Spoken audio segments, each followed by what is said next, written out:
இயேசு ஜீவிக்கிறார். சுவிசேஷ ஊழியம் வழங்கும் ஜீவ வார்த்தைகள்.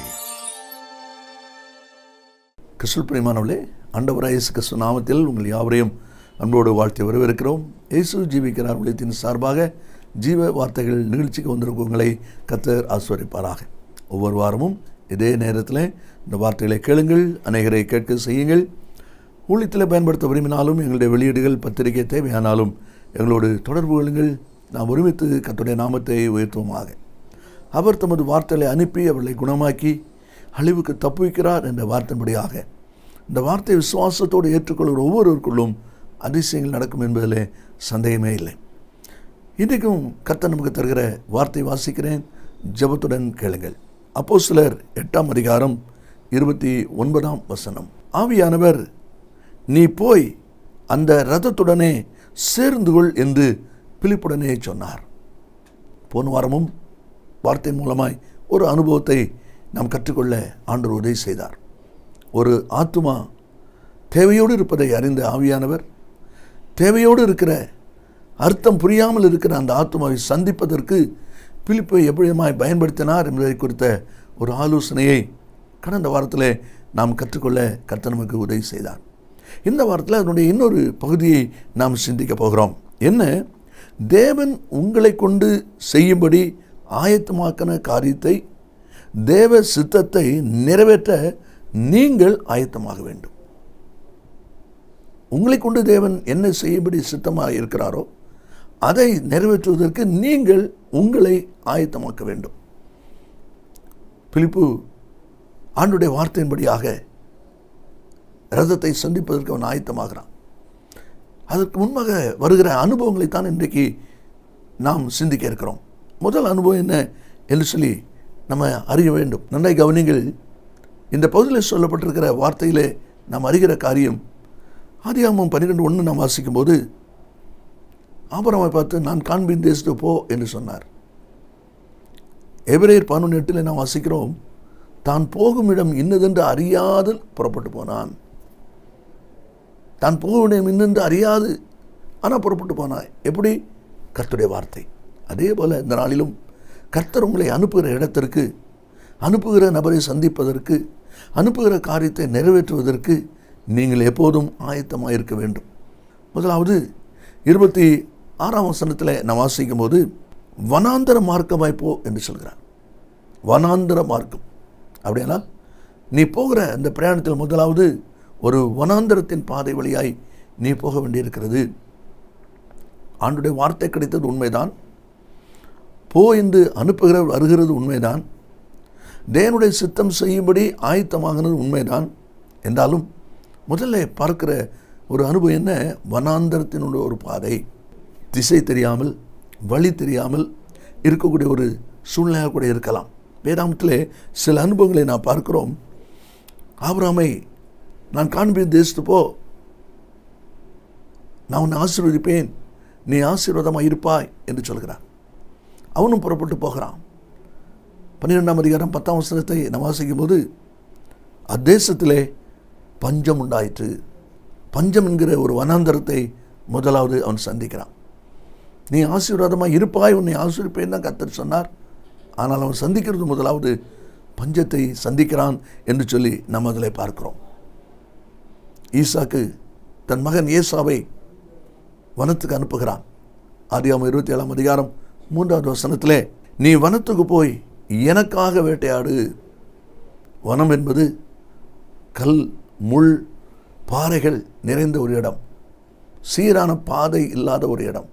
அப்படிப்பட்ட வனத்தில் தான் மிருகங்கள் ஜீவிக்கும்.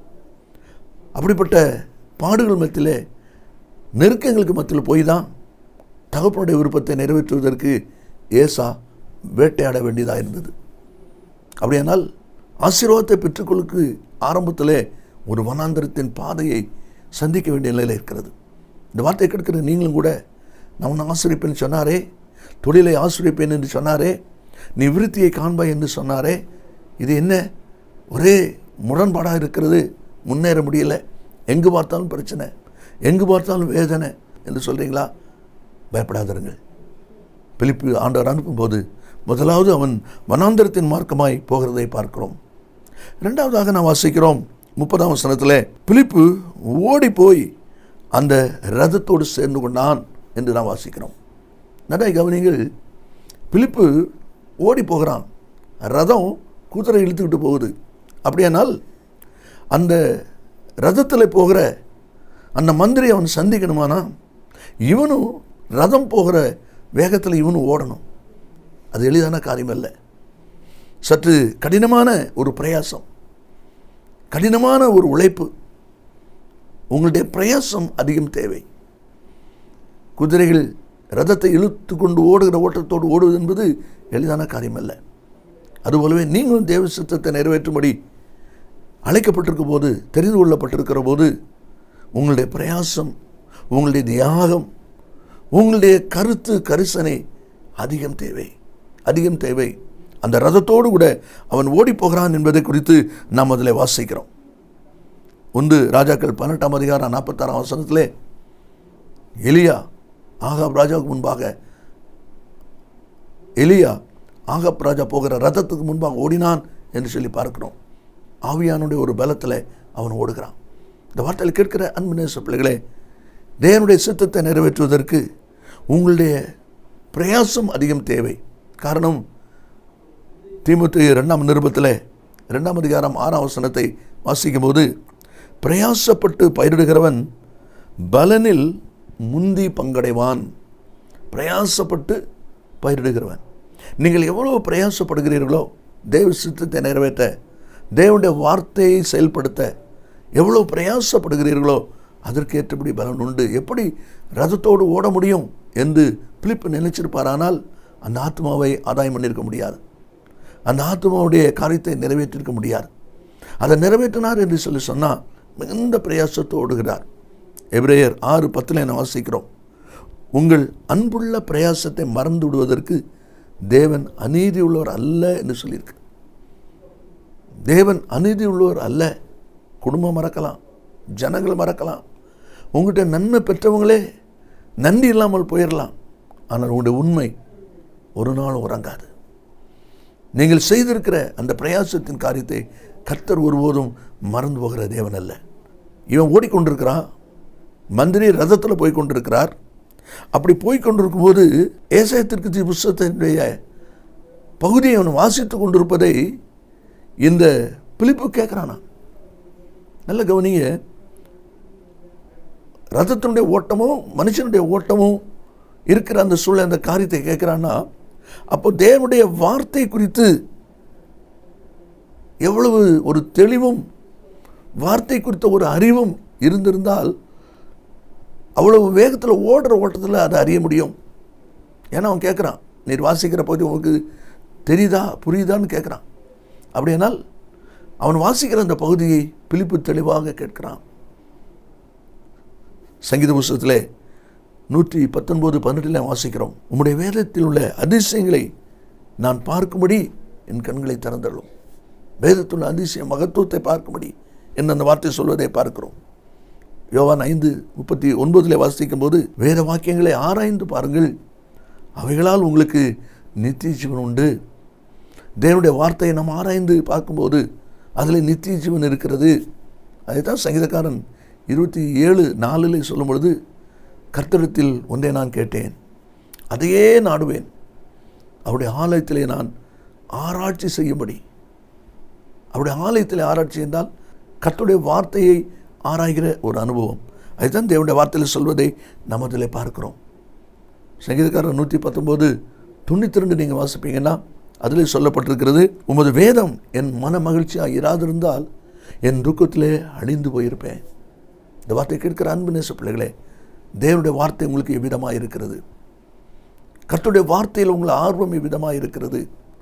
தேவனுடைய வார்த்தைக்கு, தேவனுடைய வசனத்திற்கு உங்களுடைய வாழ்க்கையில் எவ்வளவு முக்கியத்துவம் கொடுத்திருக்கிறீர்கள்?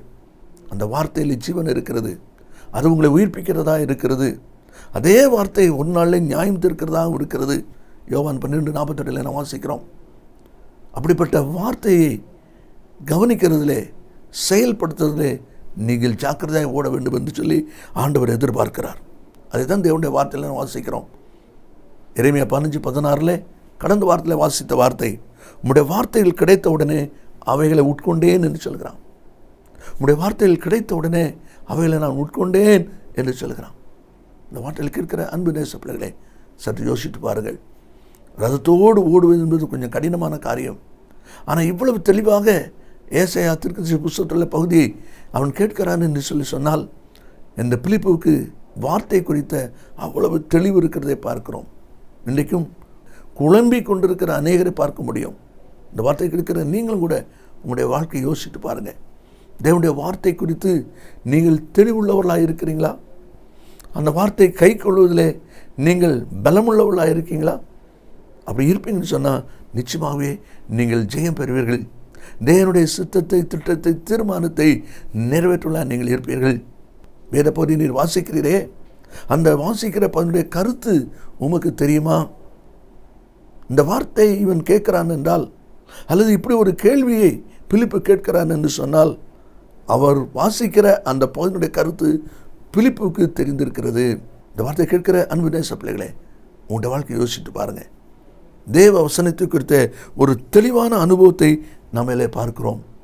அவன் கேட்குற அந்த கேள்வி அதில் மிக முக்கியமான கருத்து, அல்லது மிக முக்கியமாக இன்றைக்கு நமக்கு ஆண்டவர் அதன் மூலம் சொல்லுகிற ஒரு வார்த்தை என்ன என்று சொல்வீர்களானால், வாசிக்கிறவர்கள் கருத்து உமக்கு தெரியுமா என்று சொன்ன உடனே, ஒருவன் எனக்கு தெரிவிக்காட்டால் அது எனக்கு எப்படி தெரியும் என்று அவர் சொல்வதையும், தன்னோடு கூட ரதத்திலே ஏறி உட்கார்படி கேட்டுக்கொண்டதையும் நாம் அங்கே பார்க்கிறோம். இதன் மூலம் நாம் அறிகிற ஒரு மிக முக்கியமான உண்மை என்னவென்றால், பிலிப்பு அந்த மந்திரியை கவர்ந்து கொள்ளும்படி பேசுகிறான். அந்த மந்திரியுடைய இருதயத்தில் இருக்கிற சந்தேகத்தை நிவர்த்தி பண்ணும்படி, அந்த மந்திரியுடைய மனசில் இருக்கிறதான தாக்கத்தை நிறைவேற்றும்படி அவனை கவர்ந்து கொள்ளக்கூடிய ஒரு வார்த்தையை அவன் சொல்வதை பார்க்கிறோம். பிலிப்பு சொன்ன அந்த வார்த்தை மந்திரியை கவர்ந்து கொண்டபடினால் தன்னோடு கூட ரதத்தில் ஏறி உட்காரும்படி அவன் கேட்டுக்கொண்டான் என்று சொல்லி நாம் அதில் பார்க்கிறோம். இன்றைக்கு கூட சுவிசேஷம் அறிவிக்கிற மக்களுக்கு, சத்தியத்தை சொல்லுகிற மக்களுக்கு மிக தேவை ஜனங்களுடைய இருதயத்தை சிந்தையை கவர்ந்து கொண்டு பேசும்படியான ஒரு கிருபை தேவை. அதற்காக நீங்கள் ஜெபிக்கணும். யாத்திராமம் 2:7 நான் வாசிக்கும் போது, மோசே சிறுவனாக இருந்தபோது 3 மாதத்துக்கு மேல் காப்பாற்ற முடியாமல் நாணற்பெட்டியிலே வைத்து அனுப்பிவிட்டாங்க. நதியிலே போட்டு விட்டார்கள். ராஜகுமாரத்தை பார்த்து அந்த பெட்டியை எடுத்து பிள்ளை அழுகிறதை கண்டு பார்த்து கொண்டிருக்கிறான். 7ஆம் வசனத்தில் வாசிக்கிறோம், அவள் தமக்கை, உமக்கு இந்த பிள்ளையை வளர்க்கும்படி எபிரேய ஸ்திரீகளில் பால் கொடுக்கிற ஒருத்தினை அழைத்து கொண்டு வரட்டுமா? நல்ல கவனிங்க, உமக்கு இந்த பிள்ளை வளர்க்கும்படி. இந்த வார்த்தை பார்வோன் குமாரத்தை கவர்ந்து கொண்டது. உடனே அவள் சரிகிறா, அவள் போய் பிள்ளையின் தாயை அழைத்து கொண்டு வருகிறாள். எப்படி இந்த காரியம் நடக்குது? அவளை கவர்ந்து கொள்ளும்படி பேசுகிற வார்த்தை, உமக்கு இந்த பிள்ளையை வளர்க்கும்படி. அதுதான் வாசிக்கிறோம். பிலமோன் 17ஆம் வசனத்தை வாசிப்பீங்களானா, பவுல் பிலமோனிடத்தில் பேசும்போது ஒனேசிமை குறித்து, என்னை ஏற்றுக்கொள்வது போல அவனையும் ஏற்றுக்கொள்ளும். அந்த வார்த்தையினால் பிலமோன் கவரப்படுகிறதை பார்க்கிறோம். இந்த வார்த்தையை கேட்கிற அன்பு நேச பிள்ளைகளே, நன்றாக கவனித்துக் கொள்ளுங்கள். தேவனுடைய வார்த்தை சொல்கிறது, பிலிப்பை பார்த்து, நீ போய் அந்த ரதத்துடனே சேர்ந்து கொள். அந்த ஆத்மாவை ஆதாயப்படுத்தி விட்டான். ஆனால் அதுக்கு முன்னாலே முதலாவது வனாந்தரத்தின் பாதை, 2வது ரதத்தோடு ஓட வேண்டிய பிரயாசம், தியாகம், கர்த்தரதை கவனிக்கிறார். 3வது அவன் வாசிக்கிற ஏசாயா புஸ்தகனுடைய ஆகமத்துடைய காரியத்தை குறித்த கருத்து. கடைசியாக மந்திரியை கவர்ந்து கொள்ளுகிற வார்த்தை. இந்த அனுபவங்கள் இருந்தபடியினால் அந்த ஆத்மாவை ஆதாயப்படுத்தி கொண்டான். கர்த்தருடைய ஆசீர்வாதத்தை பெற்றுக்கொள்ள வந்திருக்கிற நீங்களும் இந்த வார்த்தையை யோசித்து உங்களுடைய வாழ்க்கையில் செயல்படுத்துவீர்களானால் நீங்களும் ஆசீர்வதிக்கப்படுவீர்கள், ஆத்மாதாயம் செய்வீர்கள். நாம் ஜெபிப்போமா? இயேசு சீக்கிரம் வரப்போகிறார். நல்ல பிதாவே, உம்மை நன்றியோடு ஸ்தோத்திரிக்கிறோம். உம்முடைய வார்த்தை ஆமென்னும் ஆமென்னு இருப்பதுக்காய் ஸ்தோத்திரம். இந்த வார்த்தை கேட்டிருக்கிற ஒவ்வொருவரும் தங்களை அர்ப்பணித்து நன்மை சுதந்தரிக்க உதவி செய்யும். கர்த்தர் இயேசுவின் நாமத்தில் பிதாவே, ஆமேன் ஆமேன். கர்த்தர் உங்களை ஆசீர்வதிப்பாராக. ஆமேன். அருமையானவர்களே, கடந்த நாட்களில் ஒரு புஸ்தகத்தை குறித்து நான் உங்களுக்கு சொன்னேன். 50 செய்திகள் அடங்கிய இந்த புஸ்தகம் உங்கள் ஆவிக்க வாழ்க்கைக்கு மிகவும் பிரயோஜனமாக இருக்கும். ஊழியர்களுக்கு சிறப்பாக பிரயோஜனமாக இருக்கும். நீங்கள் இதை பெற்று பயன்படும்படி உங்களை அன்பாய் கேட்டுக்கொள்கிறேன். மற்ற விவரங்களை என்னிடத்தில் கேட்டுக்கொள்ளுங்கள். கர்த்தர் உங்களை ஆசீர்வதிப்பாராக. மேலும் விவரங்களுக்கும் உங்கள் ஜெப தேவைகளுக்கும் நீங்கள் எங்களோடு தொடர்பு கொள்ள வேண்டிய முகவரி ஜீசஸ் லிவ்ஸ் காஸ்பல் மினிஸ்ட்ரீஸ், சகோதரர் John M Jeyaraj, 123A Thonavur road, Mavadi, Nellai மாவட்டம், தென்னிந்தியா 627107. Cellphone 9443113292. Email yesujivikaran@gmail.com. Website www.jesuslivesministries.org.